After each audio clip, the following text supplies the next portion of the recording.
त्याबद्दल स्पष्टीकरण त्यांनी दिलं पाहिजे ना। पण मुख्यमंत्री कोण होतं? उद्धव ठाकरे होता। उद्धव ठाकरे स्वतः होते। स्वतःच्या मुलाला वाचवण्यासाठी त्यांनी काय काय केलं हे वारंवार मी सांगत आलेलो आहे।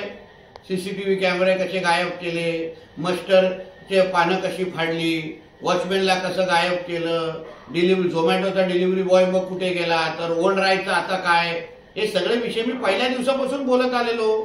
आता सत्य बाहेर येणार आहे। आदित्य ठाकरेंच्या एक गोऱ्या गमटा चेहऱ्याच्या मागे कोण मोठा एक बलात्कारी लपलेला आहे ना। आता जनतेला कळणार आहे आणि हा विषय इथपर्यंत थांबणार नाहीये। पुढे जाऊन ह्या केसमध्ये लहान मुलांचा काय रोल आहे हा पण आता टप्प्याटप्प्याने बाहेर येणार आहे। तो फिल्म सुरुवात आहे, पिक्चर अभी बाकी आहे। नाही, यामध्ये याचिकेमध्ये मागणी करण्यात आलेली आहे की समीर वानखडे सारखा एखादा असा अधिकारी असावा तो संपूर्ण प्रकरणाची योग्य पद्धतीने चौकशी करेल। ठीक आहे ना, तसा निर्णय कोर्ट माननीय न्यायालय घेईल, त्याच्यावर मी भाष्य करणं चुकीचं आहे, पण माननीय न्यायालय घेईल।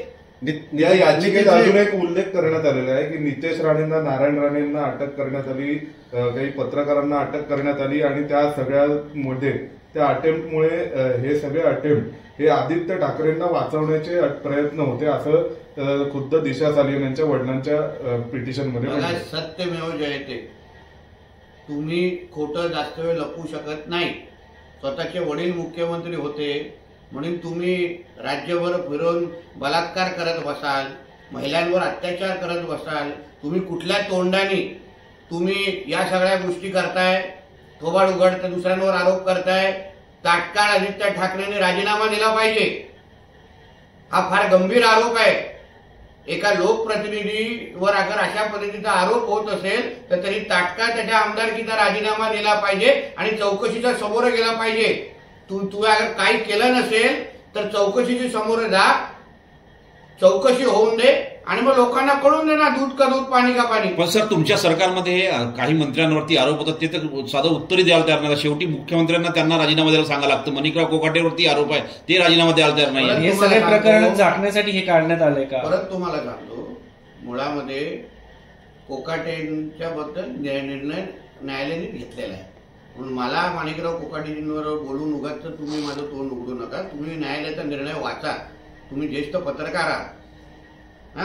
आणि दुसरं, जिथे जिथे अन्याय झालाय तिथे तिथे आमच्या सरकारने राजीनामे घेतलेले आहेत। नवाब मलिकचा तेव्हा राजीनामा घेतला होता का उद्धव ठाकरेंनी? स्वतःचा मुलगा आज महिलेच्या बलात्काराच्या केसमध्ये त्याचं नाव येत आहे। राजीनामा घ्यावा आमदारकीचा आणि केसचा समोर जावं। विधानसभेमध्ये पाऊल टाकण्याचा अशा बलात्कारी लोकांचा अधिकार नाही। भाषण देतील त्या डायरेक्शननुसार कारवाई केली जाईल आणि दिशा सालियन यांच्या केसमध्ये या अगोदरच आम्ही सांगितलेलं आहे की जी काही चौकशी आहे ती कुठलाही पक्ष समोर न ठेवता ही चौकशी केली जाईल। याच्यामध्ये कुठलंही राजकारण होणार नाही याची देखील आम्ही जबाबदारी